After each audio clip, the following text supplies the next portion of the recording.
Does the clown make a big poopy mess in this movie? No. Okay, well then maybe I'll give it a shot. Then. Well, someone does, but it's not him. No spoilers. Because I didn't like that in the first movie when he made a big poopy mess.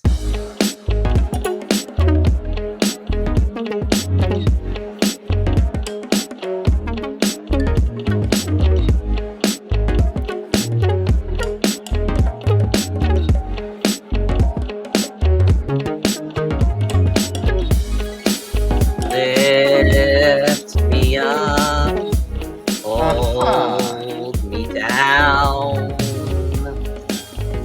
And that's how Kevin chose to open this new episode of Fruity Cereal. Welcome back, everybody. Welcome everyone. Kevin's over here trying to channel a talk with the deceased, apparently. I mean, kind of, a little bit. A little Zelda Rubinstein action for you. How you doing? I'm doing great now, Connor. Thank you so much for asking. How was your week? My week was absolutely insane, but I can't go into that because it violates HIPAA laws. Okay. Oh my goodness, Kevin, I missed you. It was a really nutty week, and I was looking forward to this for so long. Were you now? What am I now? I said, were you now? I was now, yes. Yes. So, what's your mug of the week? Show us your mug of the week. It's mug of the day. That was something I actually meant to bring up. I was like, why do I call it mug of the day? Even miracles take a little time, and we got the fairy godmother on the other side. Oh. And her autograph is inside the lid.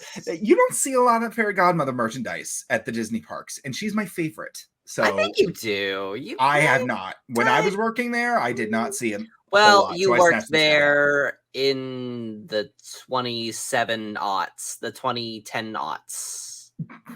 The 27-aughts? Kevin? Yeah, the 2010-aughts, yes. Okay, I worked there from 2015 to 2018, so that's not a whole range of time, but that was neither here nor... That's what I meant.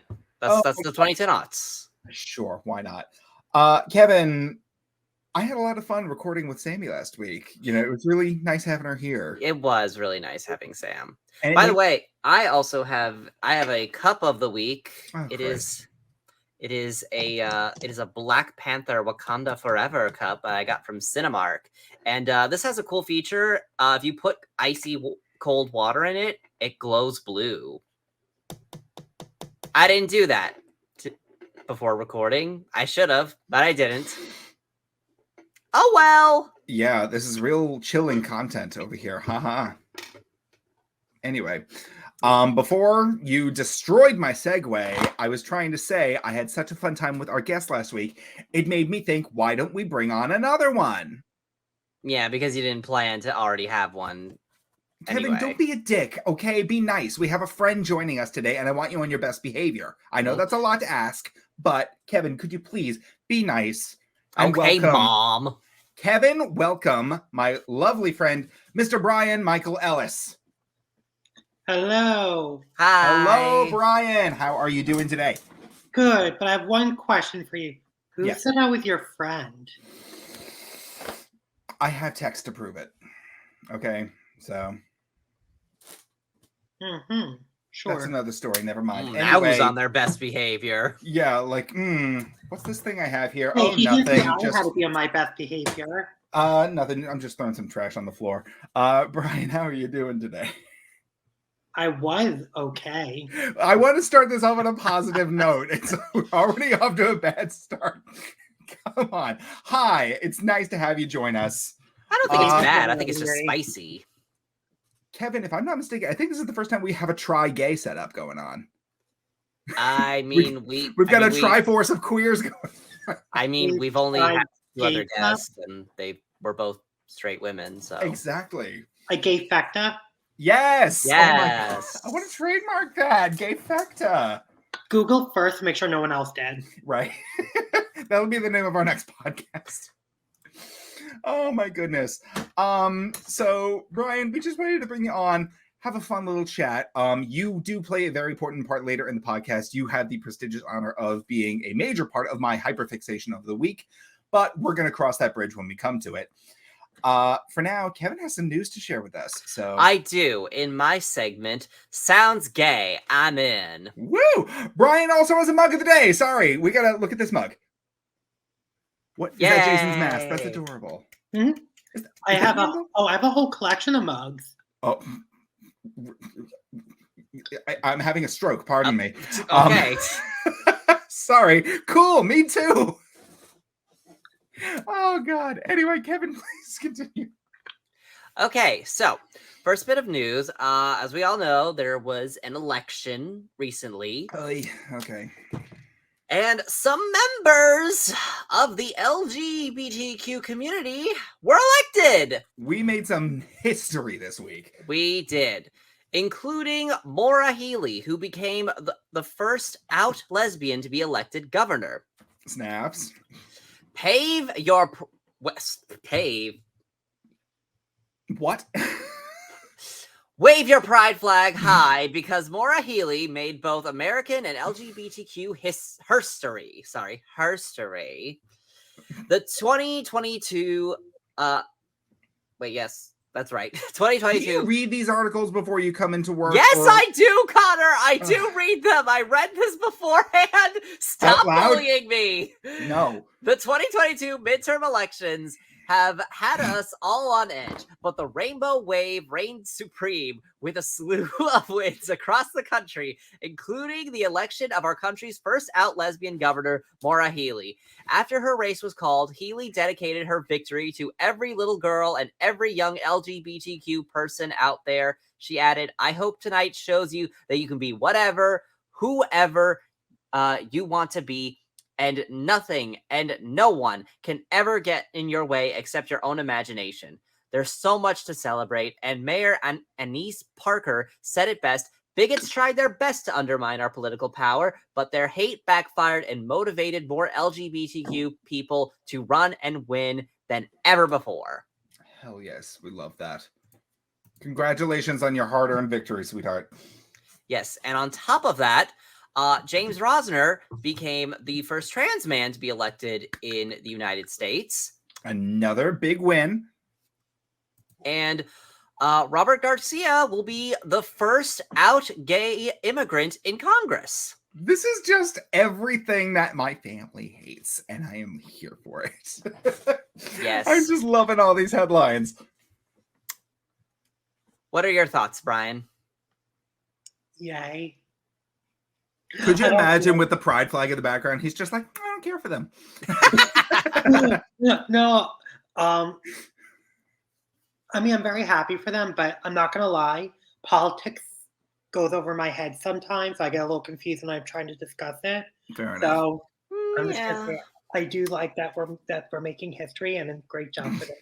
Well, Neither- well, don't worry, Brian. Not all of the news today is going to be political. Oh, yeah.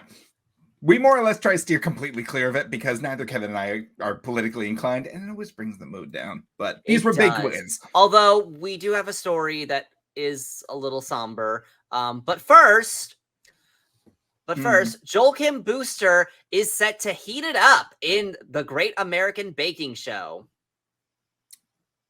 So grab your apron and dust off your mixer. Joel Kim Booster is going from the Pines Party to the Bake Off tent. The Fire Question. Island. Yes.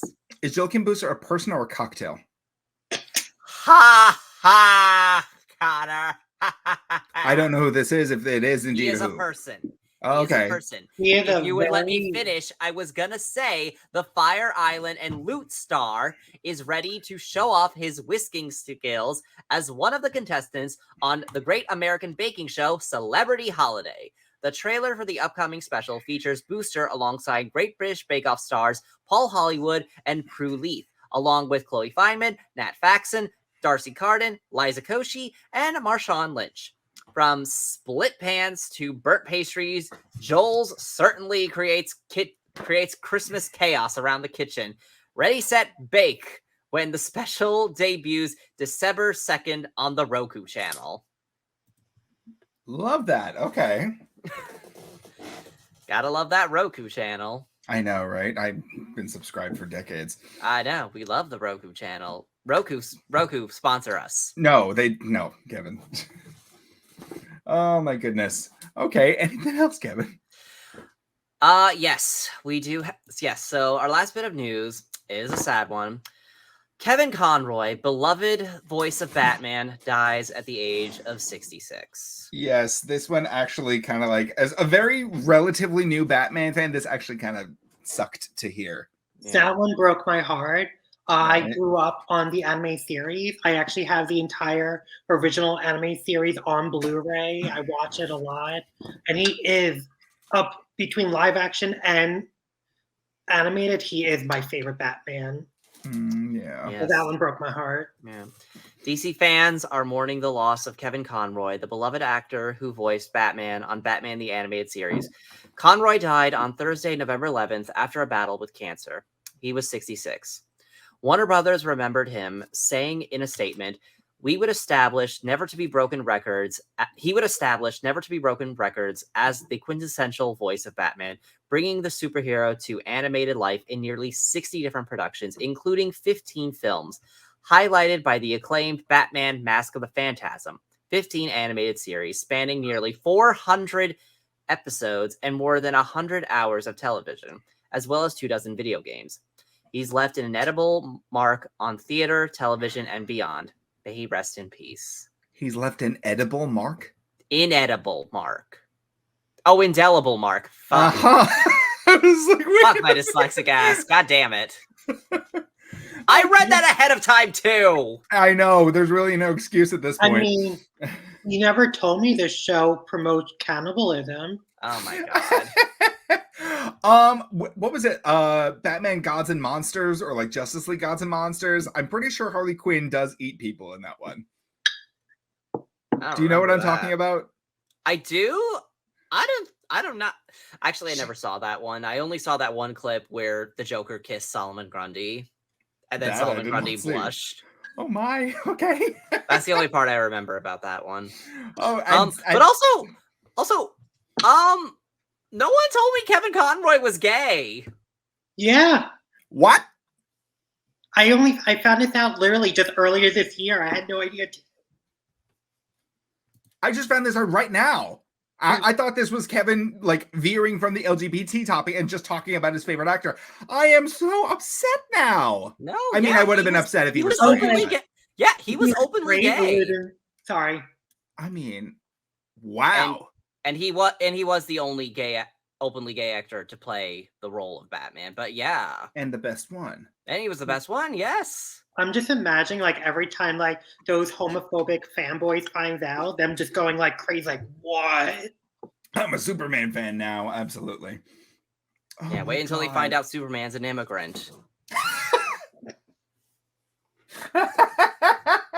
Holy shit. Okay, that was funny. Anyway, Oh, no. so that concludes my segment. Sounds gay. I'm in. Oh my goodness. Well, thank you for that, Kevin. I learned something from this topic. Holy Yeah, shit. Wow. it's just it really is. I really wish I feel bad that I didn't know this like sooner. I didn't know that Kevin Conroy was gay. Like I knew that he was found the. out after he died. I mean, I knew that he was the voice of Batman. I knew that he was like the voice of Batman. Yeah, arguably. It's like quintessential Batman is Kevin Conroy, quintessential Joker is Mark Hamill. It's Mhm. oh god. I found out that he had passed away through a tweet from Tara Strong. Really? who- yeah, she's worked with him on countless projects, and she's like, my heart is broken, you know, I'm gonna miss you, Bats, and all that jazz. And it was just like, I love Tara Strong, so it actually like got me when she's like, my heart hurts. Oh my goodness. Anyway, thank you again, Kevin. There was something I wanted to talk about that I thought you were gonna bring up in your segment, but like now that you didn't, I just want to throw this out there. Did you hear about this new movie that's coming to Disney Plus on November 23rd called Strange World? Wait, is that coming to Disney Plus? I thought it was coming to theaters. Oh no, Disney Plus. It's not going to be in. I Yeah. literally Oh no, wait, no, it is going to be in theaters. I'm sorry, I misspoke. Yeah. Okay. So yes, I do know about. I have heard about Strange World. Yes. Have you seen any advertising for it? Yeah, I've seen a little bit of it. Yeah. I haven't seen a single thing advertising this movie. Well, I Connor, really- you're not on social. Yes, media. Brian? I was gonna say I literally heard about this movie for the first time yesterday. Yes, I'm convinced that they're not advertising this movie because they think it's going to flop. But the big kicker of this movie is that it features the first openly gay and like gay to the point where it contributes to the story, lead character in a Disney film. Like, really? This is, yes. I don't know what the name of the lead. Well, I don't know. Well, would you count? The captain from Captain Hawthorne from Lightyear? Sorry, Commander Hawthorne. She was a commander, not a captain. She's Buzz a supporting was the character. She's a supporting character. Yeah, but she played a really big role in the story, though. Yes, but this one is and her like the sexuality focus. and her sexuality is also relevant to the plot too. Fair enough, but this is like the first time that it's like the lead character. We're following their journey exclusively, and I just was like, why is it not being covered? And it's killing me because this is black and gay, which is like, you know, across the board. We love to see it. But he's voiced by Jake Gyllenhaal, though. Is he? No, What? Jake Gyllenhaal voices another character. I looked up on IMDb. Oh, okay. Oh, so it's not the character voiced by Jake Gyllenhaal. No. Because I thought he was the lead. He is the lead, I think. Okay. I think the gay character is like the second lead or something. Oh. Okay. I mean, obviously, I won't know until I actually see the movie. But the fact that this just kind of more or less has been like swept under the rug. Wait. Well, how did you hear about this now? TikTok. Oh. Yeah. Do you believe everything on TikTok? No, Kevin, I don't. I'm sorry. I was just gonna say I heard about it through Facebook because I saw someone yesterday talking about how the first like Disney movie with an out gay main character there's no marketing. I'm like, what? What movie is that? Right. I thought it was gonna be. I've seen marketing for this movie. I don't know what you guys are talking about. Like, I feel like you're kind of an outlier because you actively like consume movies and like that's like I do. A large part of your whole thing. That is true. That's true. And I am gonna say I'm biased. I really didn't grow up in Disney, so like I watch it once in a while, but I really don't pay attention to like Disney. So in that case, I am biased. I see. Enough. Okay, fair enough. Well, you know what? While we're on the topic of queer representation, yesterday I actually saw Black Panther: Wakanda Forever. Oh, how was that? It was really good. Like it's definitely between this and Spider-Man: No Way Home as the best MCU movie of Phase 4, which, granted, is not really saying a whole lot considering what Phase 4 has given us. Yeah, but yeah, this was really good. I would put it up there with the original. I'm not sure if I'd call it better. I might, but I'm not sure. I do think that this movie definitely handled so in case you don't know, in this movie, T'Challa, the Black Panther, who was played by Chadwick Boseman, he does die in this movie. This movie is about his death. Do they show him dying? No, they don't actually. No, he does die off screen. Okay. But the way they show it, it's he's not already dead. I can't really explain it without like spoiling it entirely, but like I think they did handle it pretty well. Okay. And the way that this movie tackles grief and, you know, your reactions to grief, like anger and, you know, and your depression, sadness, you know, hopelessness, it does kind of all weave together in this story. And it also, you know, with this story involving Namor and these underwater people who are not called Atlanteans in this movie. They are called. It's not called Atlantis. It's called Talokan, and it has a lot of influence from Mayan culture, which I thought was a pretty interesting thing that this movie did to try to, you know, distance itself from like, you know, a certain other, you know, comic book superhero who is a half human king of Atlantis. Right. You know, even though Namor came out first. Oh my god. And you didn't even mention the Submariner, Kevin. Yes, the Submariner, yes. They never call him that in the movie, by the way. Yeah, right. No, they never call him that. But yeah, the way that they worked it together with the story involving them, I thought was pretty good. What would you give the movie out of 10? Either an 8 or 9. Wow. Okay, that's Yeah. pretty good. I might just straight up give it a 9. Like, yeah, like it was really good. That And speaking of, and yes, the new and as you know, there's a new character in the movie, played by Michaela Cole. Michaela Cole. She is a member of the Dora she's really cute. Milaje. I love her. Yeah, and her character is gay in a relationship with another member of the Dora Milaje. That member being Io, played by Florence. It was like Florence Buchan. What was her name? Oh my god. So you were about to say Florence Pugh first? No, it's like, not wait, Florence wait. Pugh. I was like, she was. I love her, but why was she in Black? Why was she in Black Panther? right. Yes. Okay. Okay. Sorry. Yes. So yeah, and you do, and I mean, to be fair, they kind of do that thing where they kind of just like throw the gayness, like they just throw it, kind of sprinkle it in there, just to be like, okay, Right. it's not gonna be in your face, it's just like right here. But I Mhm. mean, you know, played by a pretty big actress, you know, and she does play a pretty big role in the movie, so you know, it's, you know, the you know, we're getting there. We're getting there. It's a step forward. We're making a lot of steps forward just in the past 10 years alone, so we're doing good. For the most part. Oh, wasn't the actress? So I'm not a big superhero fan, especially with Marvel, to be honest. So I probably won't be seeing Black Panther. So if you spoil it, it's okay. But I would say, didn't the actress who played Shuri have like an issue where she was like an anti-vaxxer or something now? Yeah.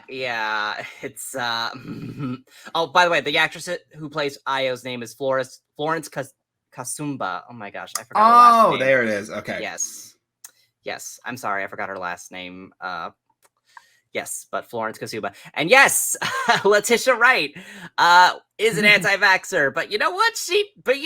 She's difficult to work with, but boy can she act though.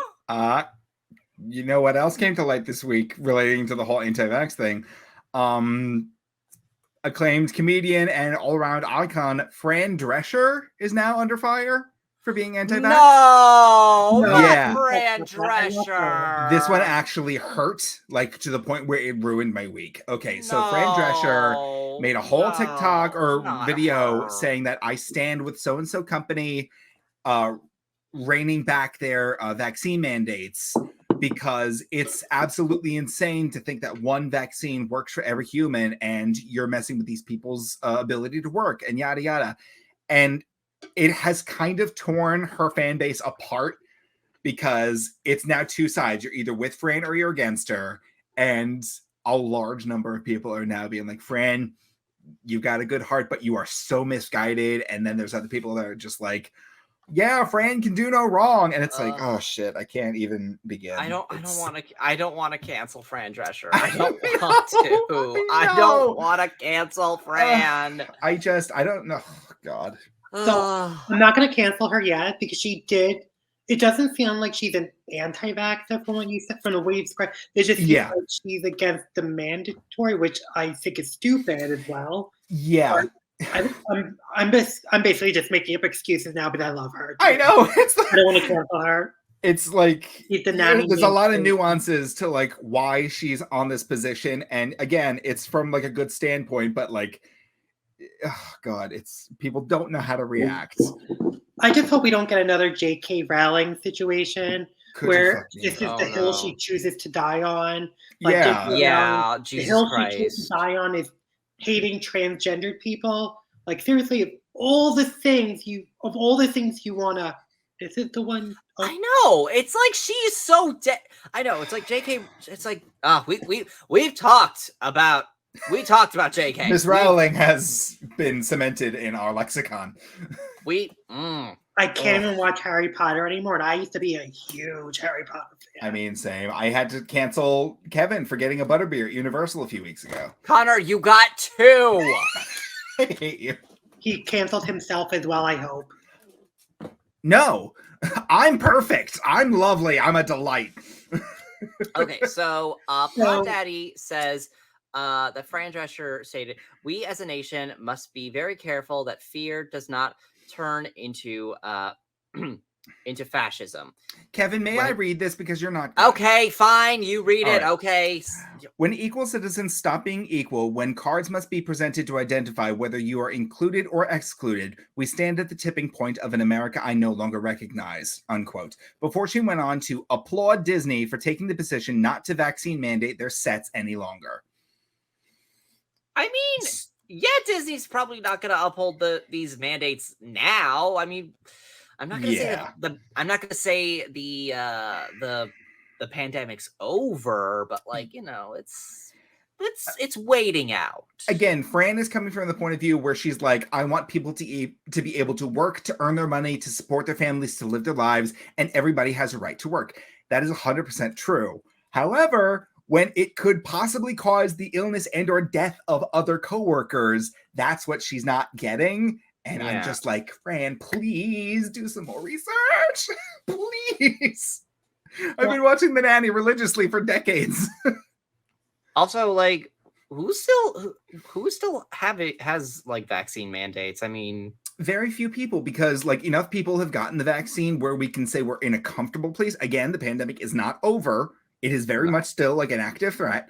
No. But like, yes. restrictions have lessened up, but whatever. Let's be honest, I'm not surprised Disney is doing that. Yeah. I know you guys are both really big Disney fans, but if I say something negative about Disney, would you guys hate me? I want to say something negative immediately after you're done, so go ahead. Disney is not as good as it used to be. Like, I didn't grow up on it, but I did see the movies. Like, Beauty and the Beast is actually one of my all-time favorite movies. That's the only Disney movie I probably did grow up on. Like, I like Aladdin. I have my issues with Little Mermaid, but even I like the music to it. But Disney's not good anymore. All their films are basically live-action remakes that are pretty shitty. And well, the live-action remakes suck. Yeah, you got to see Kevin's like bizarre like hatred for the Pinocchio remake. I asked him to watch. I have no desire. No, I hated that you made me watch it because it was exactly what I thought it was going to be. It was really you thought Geppetto was going to die at the end. He didn't die. That's the whole point. He died, Pinocchio stayed a puppet, and there's a fucking ballerina that contributed nothing to the story. That's all you need to know about this movie. Yes. Again, I have no desire to see it. Okay, but Disney does, but like, I don't think that that's necessarily true, though, because Disney does put out bops and bangers every now and then these days. Encanto was great. Oh, yeah, I will say that was a great movie. So I actually haven't seen that. Okay. So we will avoid spoilers for that one, but highly recommend. Honestly. Yes, Encanto was great. See this. I'm going to give you the same answer I tell everyone. Moana was a few years ago. That's an older movie. Oh, actually, I did see Moana. That's probably the last Disney movie I really watched. Okay, well, to be fair, Wreck-It Ralph 2 and Frozen 2. Oh, and no, Ryan, I did see Frozen 2. And Ryan the Last Dragon. Not actually not top tier. Yeah. Well, Bryan is actually in like that same camp with me. He believes that the Cinderella remake is one of the better adaptations of the story. So like I don't know if I call it a better adaptation. I thought you were going to say one of the better live action remakes, and I'm like, yes. Yeah. I agree with that, but a better interpretation. No, let me repeat. I would say it's probably the only good live action remake. Okay, that's fair. That's fair. Like, I had some fun with Beauty and the Beast, and I will say that nostalgia did cloud me. Like when I first saw Beauty and the Beast, I loved it because I had such a childhood love for it. Right. But when I watched it again when it came out on Blu-ray, I noticed a lot of the flaws. I'm like, okay, I enjoy it, but it's definitely not as good as I thought it was initially. Definitely, I get that. But Cinderella, I've actually seen a few times. It's one of the very few non-horror movies I do watch. What about Bad Cinderella? Is that a horror movie? Oh, God. I don't like Andrew Lloyd Webber. Nobody does. He's a terrible person. But do you like Andrew Lolo Baloney, though? What are you talking? Every time you mention that, I'm thinking he's trying to be funny, but you've brought it up so many times, I'm thinking I'm missing out on something. You are. What is it? Anyway, you'll have to find out. I can't even Google this because I don't know how to spell it. Can I interject something real quick? I'm sorry. Yes. Yeah. You know what I just found out? Like a week ago that What? that Andrew Lloyd Webber is not gay. He's not a knight? He's not gay. Oh, he's not. Oh, yes. Yeah, No, he is not. that was a weird thing I found out. You really? Like, He was married to Sarah Brightman when they were doing Phantom. I did not know that. I'm like, Really? Andrew Lloyd Webber is straight? I don't. Right? I'm sorry, but I was shocked. I was like, what? I know. He's like the Harry Styles of Broadway. It's like the concept of Andrew Lloyd Webber is gay, but he himself is not. Well, Yeah. no, I think Harry Styles is openly bi. If he's bi, it's not openly. Yeah, I don't think he's ever. out like with a song or something. I don't think he did. I honestly don't think he did. I feel like he's very much like in that camp of like, I want to show that straight men can also dress a certain way, act a certain way, yada yada. It's not like exclusively for the LGBT thing, and it's like that's a whole kettle of fish. Either way, I like Harry Styles. I do like how he's not afraid to wear like more feminine clothing or so-called feminine clothing. And I like that he's proving that being a man doesn't mean beating guys up or being like a sexist pig. It's like any guy is a man, just as long as you're a good person. I like that. So I do like what he brings to the table. You know what? Maybe Harry Styles should beat some guys up. This is now the third time we've brought up Harry Styles on this podcast. I know. Twice in 2 weeks. Oh my gosh, it is. Him and Leah Michelle have such like a standing spot. Freaking those two, Leah Michelle and Harry Styles, they just have such a cuckold on us. Here's one thing.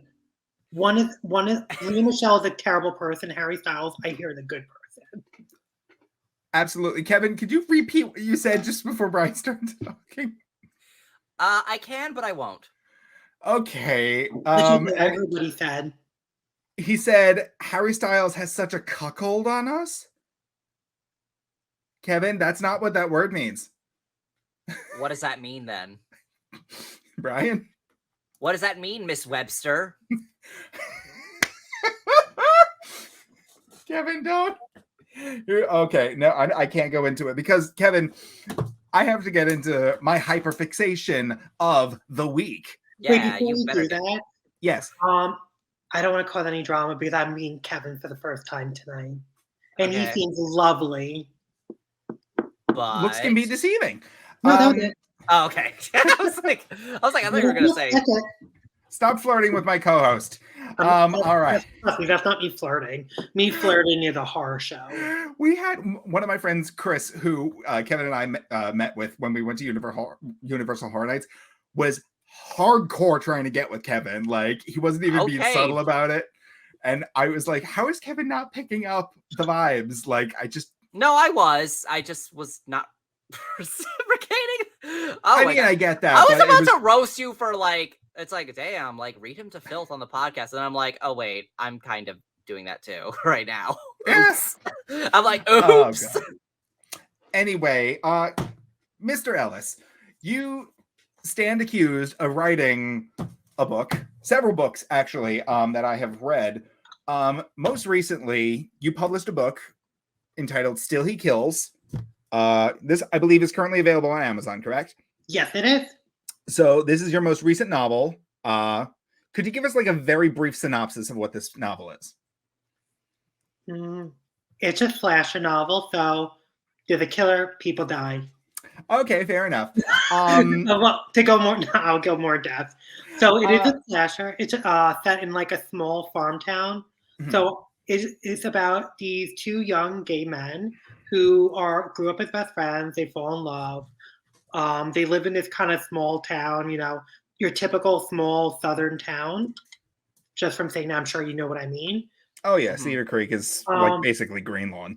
So basically, after a night of abuse from certain people in the town, they decide to run away together to be together.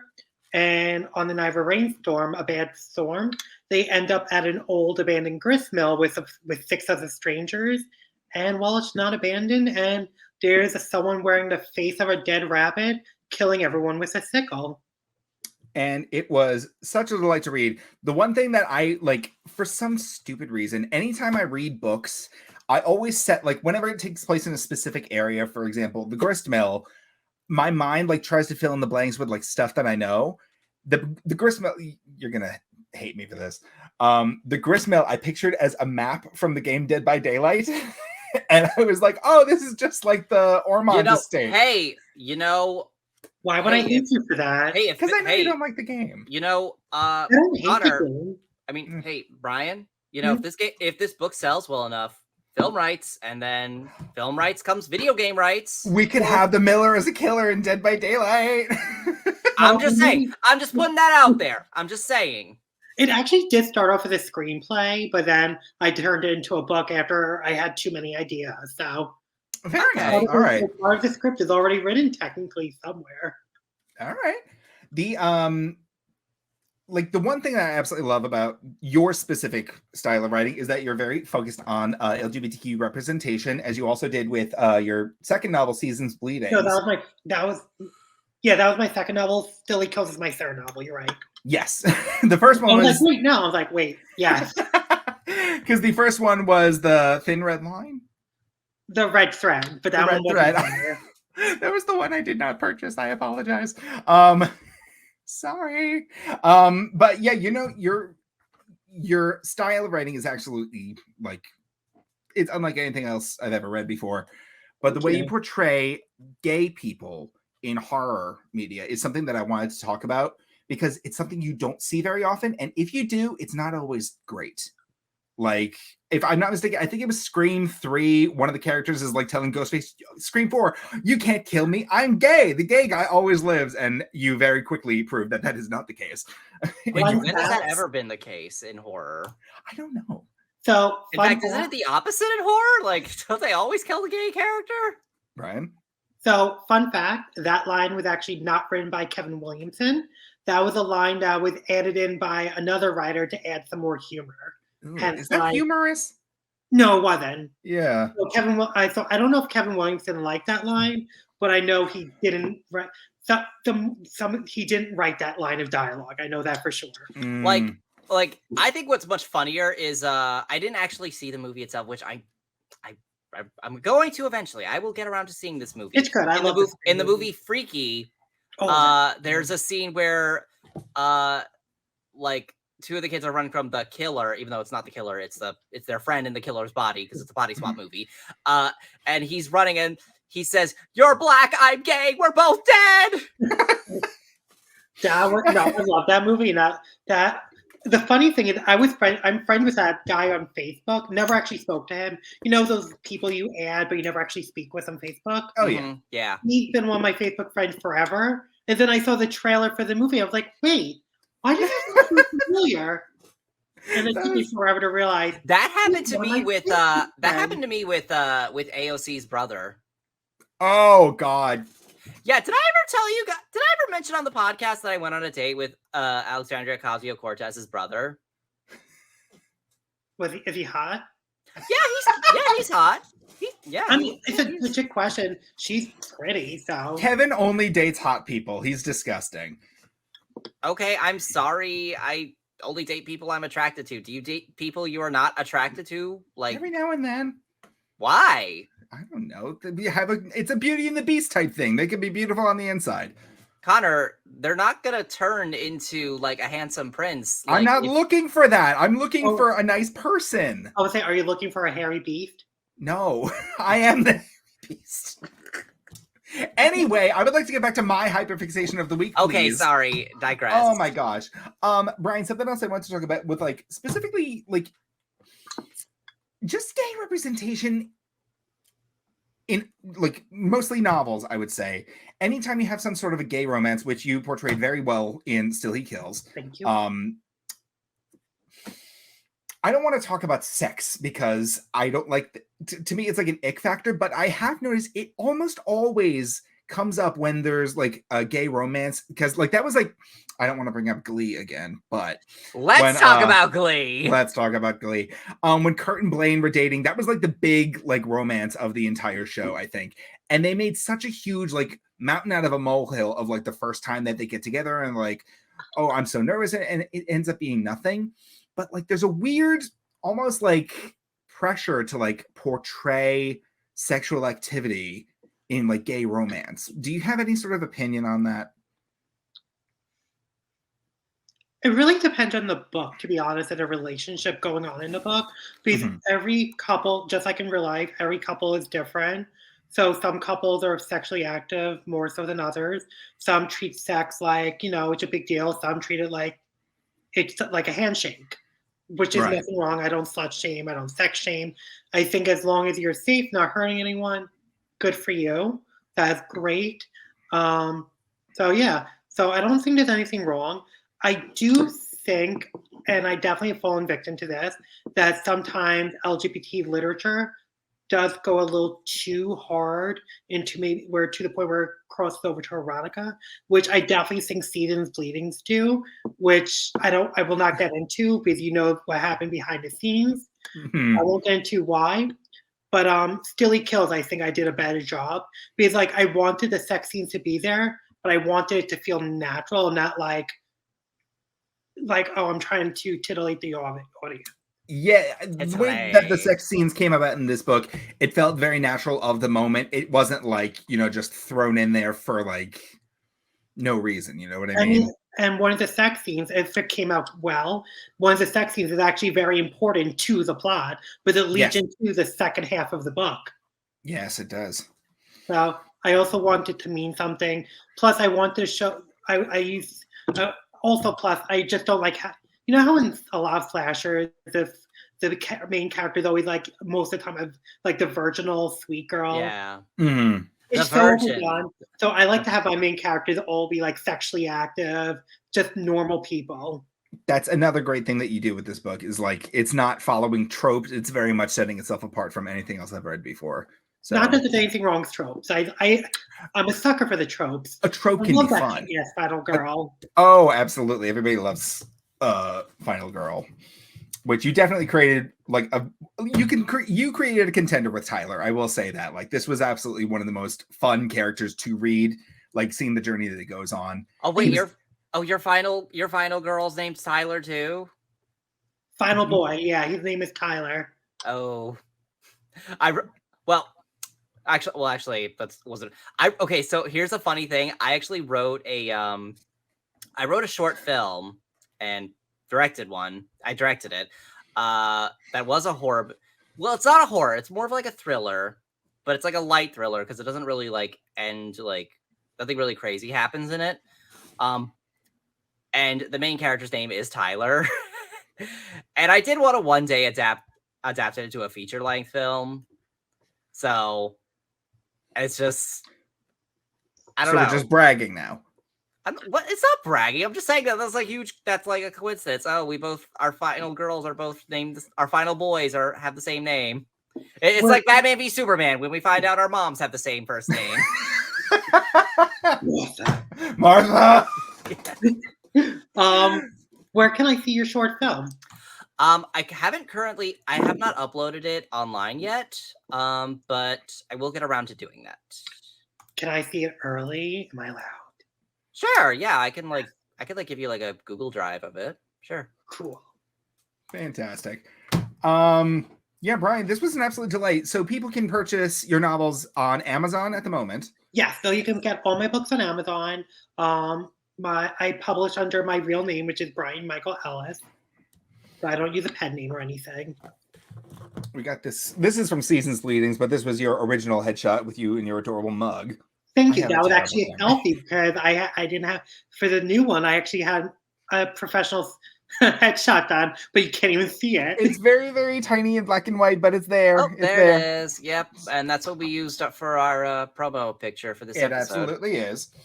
With Oh, you, but, I didn't see your promo. I didn't see it. It will be going up because this episode is airing on Monday. Yes. It will be going up, I believe, on Sunday morning. Oh, okay. I was gonna say, am I that bad of a friend where I didn't even notice it? Your own No. promo. I missed my own promo. Right.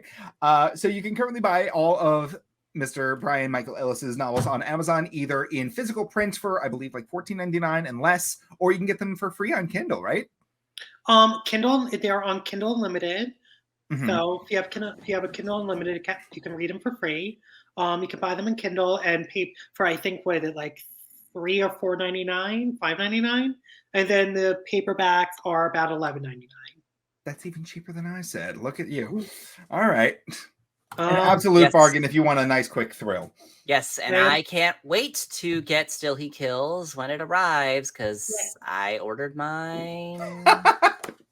yesterday. I ordered mine right now. no, I did actually order it yesterday. Yay! I can't So wait. to I will read be it. getting it, and I can't wait to read it. I'm very proud of Still Killed. I loved Season Bleedings too, but I feel like with each book, I'm getting better as a writer. So That's like, just how the craft works. We and I'm working on my new novel, which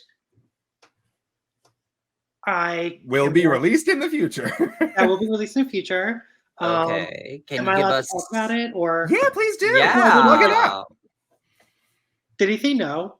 No, What? I said No, plug it up. Who said no? Well, I thought you said no. No, I want you to tell. I'm like, do tell.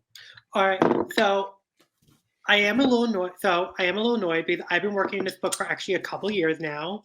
I've been outlining, writing it. It started off with a short story. It is a book I'm very proud of that I'm writing, and someone beat me to the punch.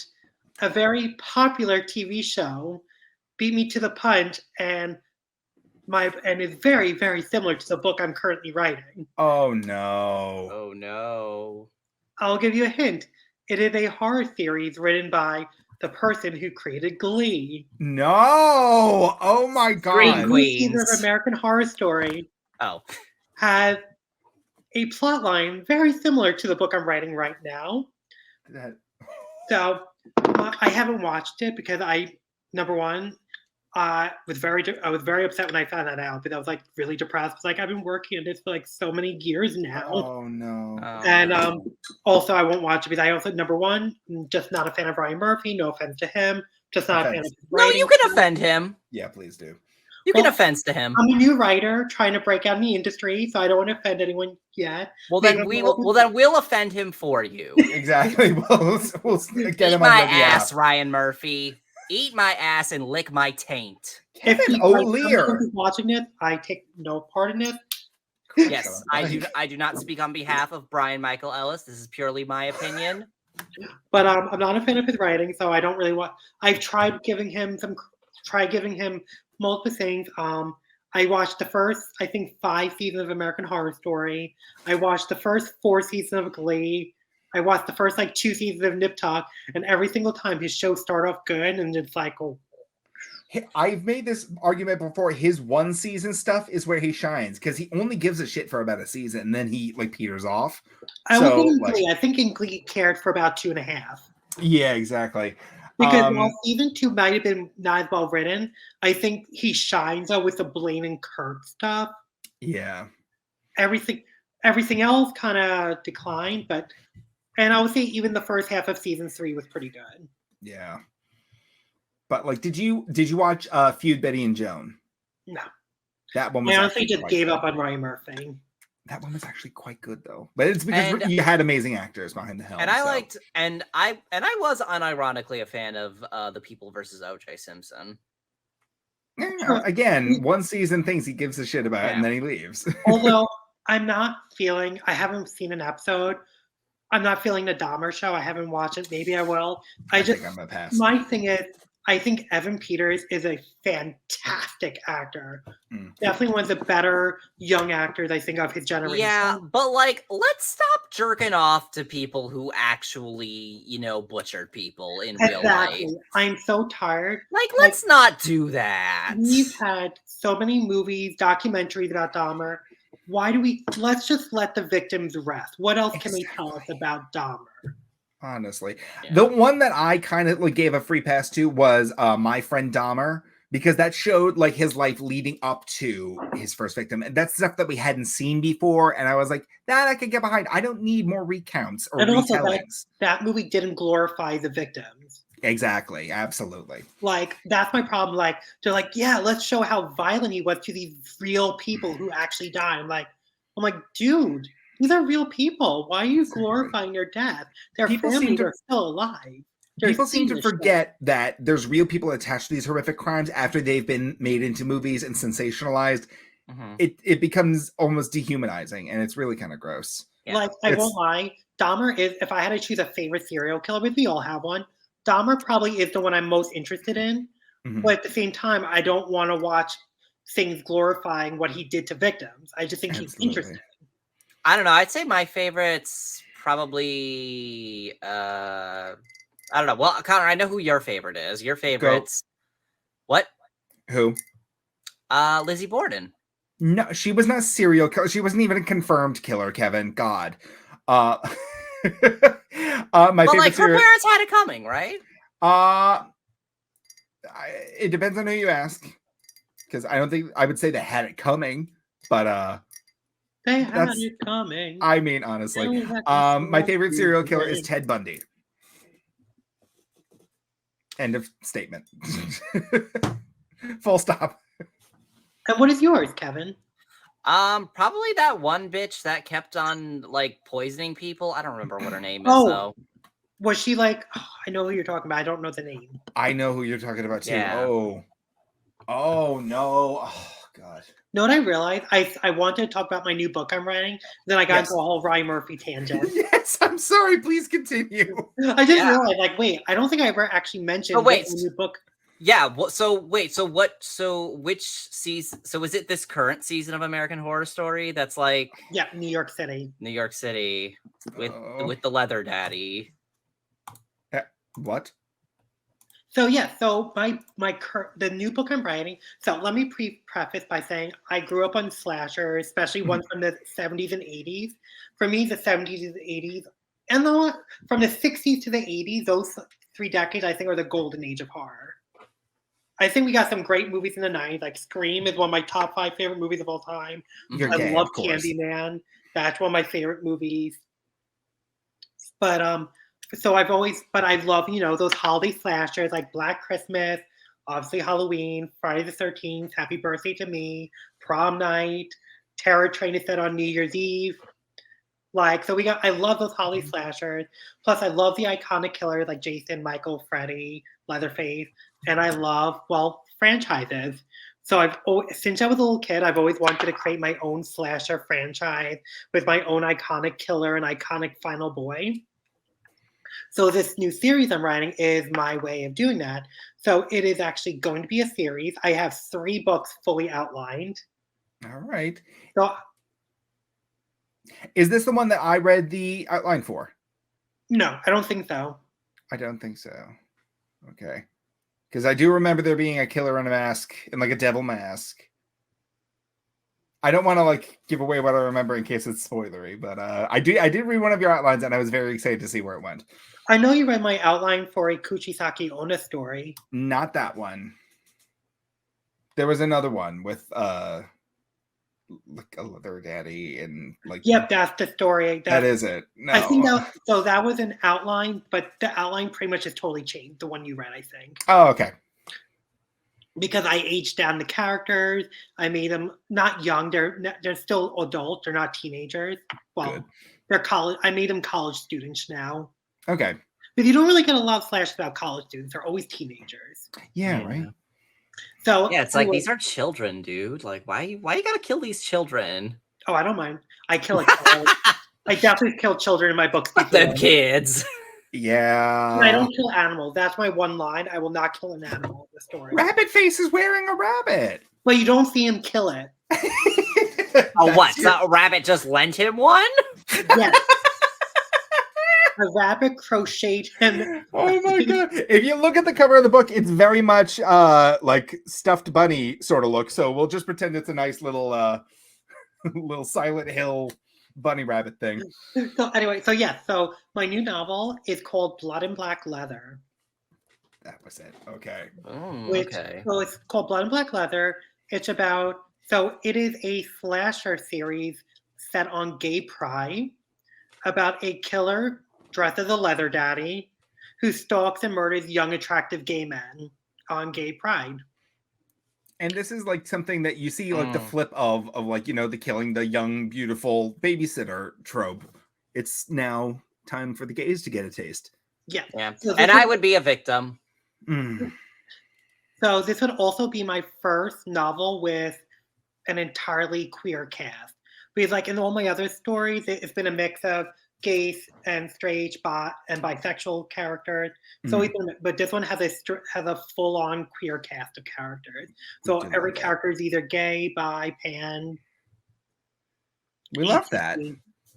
Right. So I'm really excited because this also might be my favorite final boy I've ever written. Okay. Oh, okay. So he's definitely inspired by some of my favorite final boys and girls of horror. We love Sidney Prescott. She was definitely one of them. Laurie Strode, of course. Nancy was a big one. Erin from You're Next. You're Next. I don't think. Oh yeah. Oh yeah. Oh my god. I forgot about that movie. Yeah. Is that the one with the killer wearing the sheep face? Yes. Okay, so I haven't seen it, but I know it's up there. Yeah, and Erin, she's like the opposite of like your typical horror like character. Like she's like the one who act like when you tell the character like you're yelling at the screen or they're making a dumb decision, like she actually does the smart decision. Yeah, she never makes one dumb decision throughout the movie, and I love her. And one of my, I won't lie though, one of my favorite final girls of all time, definitely like my top, in my opinion, she's up there with Laurie, Sydney, and Nancy. It's from the new movie I'm actually wearing on my shirt, Terrifier 2. Oh, I've not seen that Deanna one. Shaw. Would you like us to tell us? Would you like to tell us how many times you have seen Terrifier 2? Wait, didn't that one just come out? Fairly recently.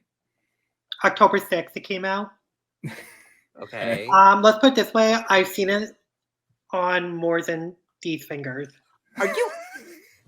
That movie's only a month old and you've seen it more than 10 times? And that's how good it is. That just speaks to like my 11th watch. Oh my god.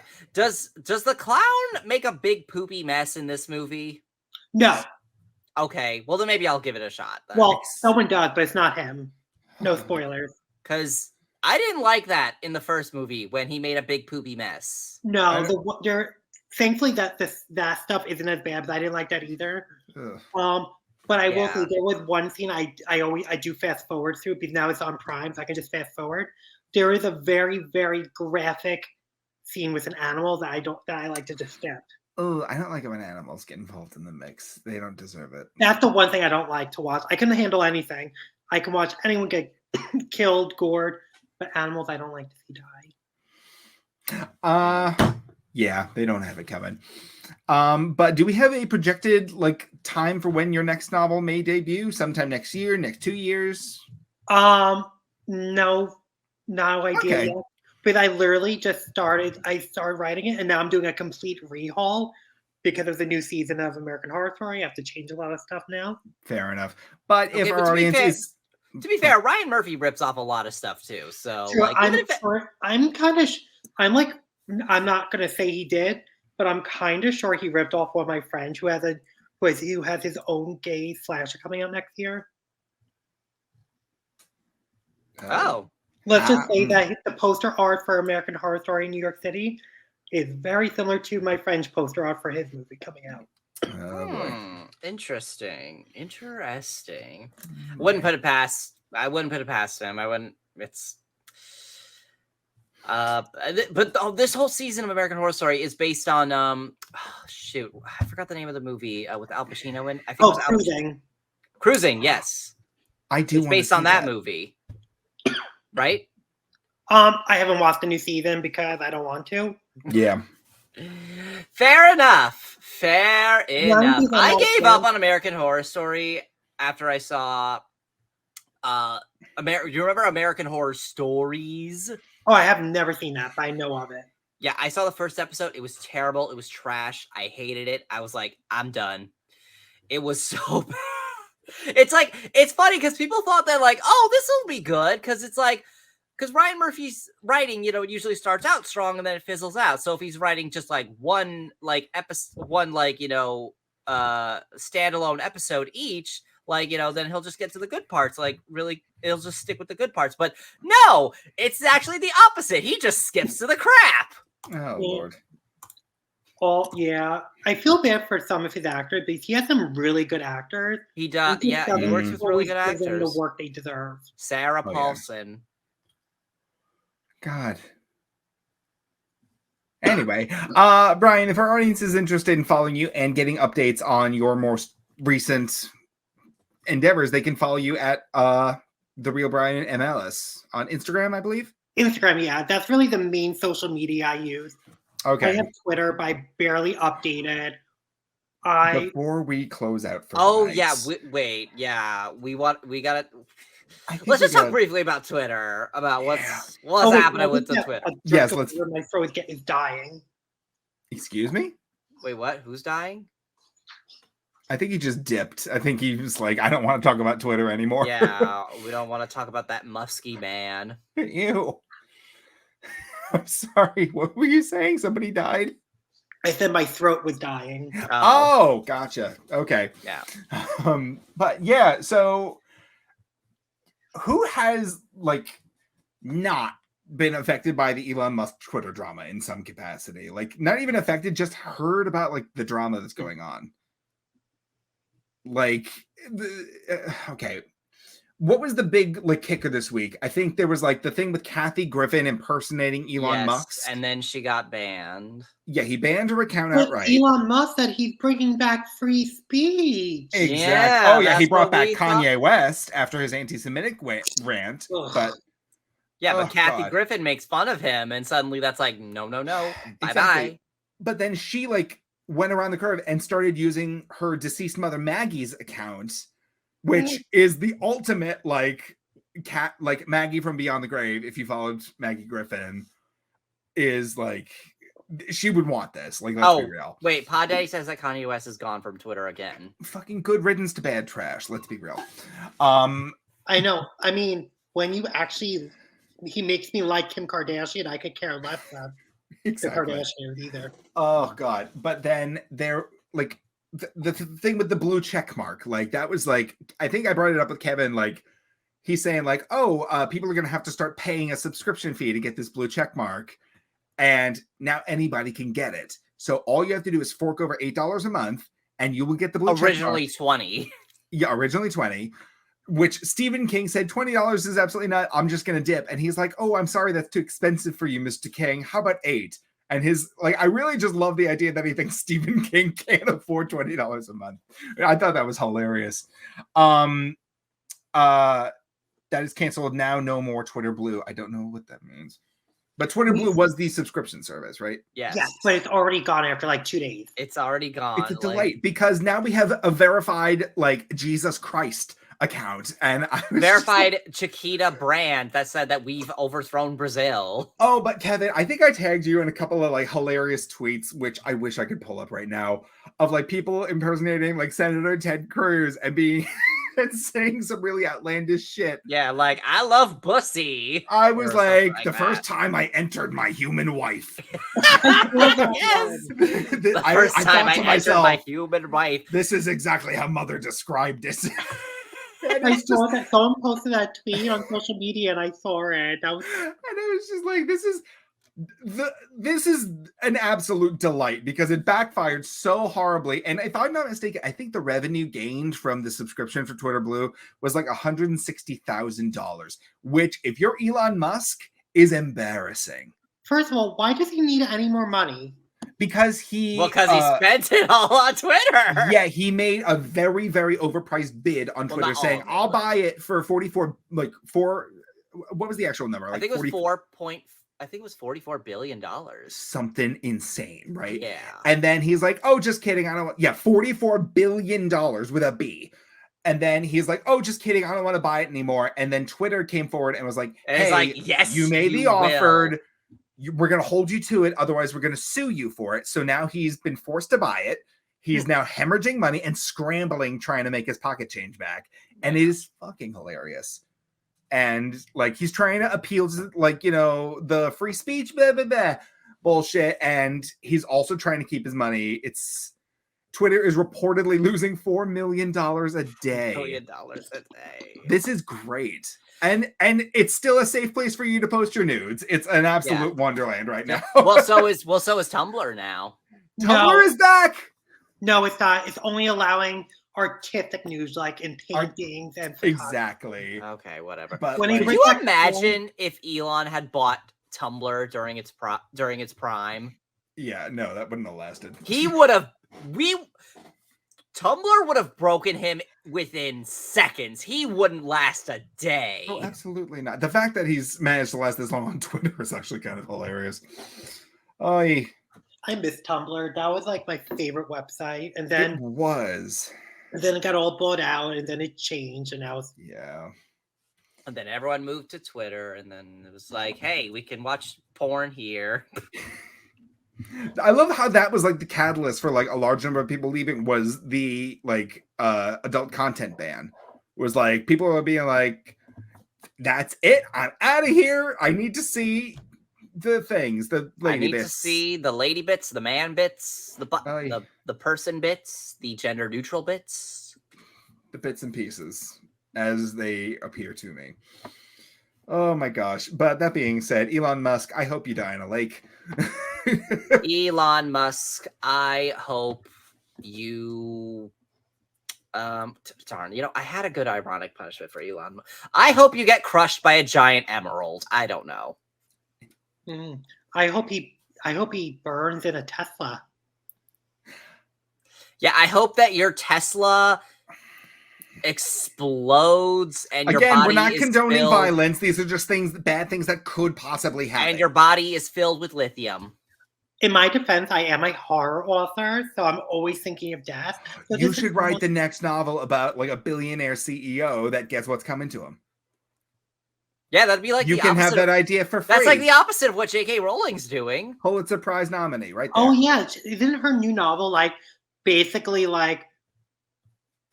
It's basically Woe Is Me, the novel.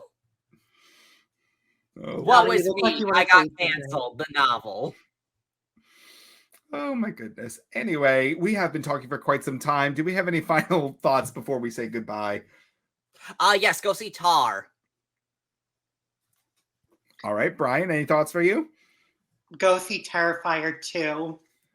My final thoughts is purchase Still He Kills on Amazon right now and follow Bryan Ellis on Twitter at real Bryan M. Ellis. Also see Black Panther 2, but you probably don't need me to. But Disney probably doesn't need me to help with that. I will say though, I do like how Connor plugged my book and not me.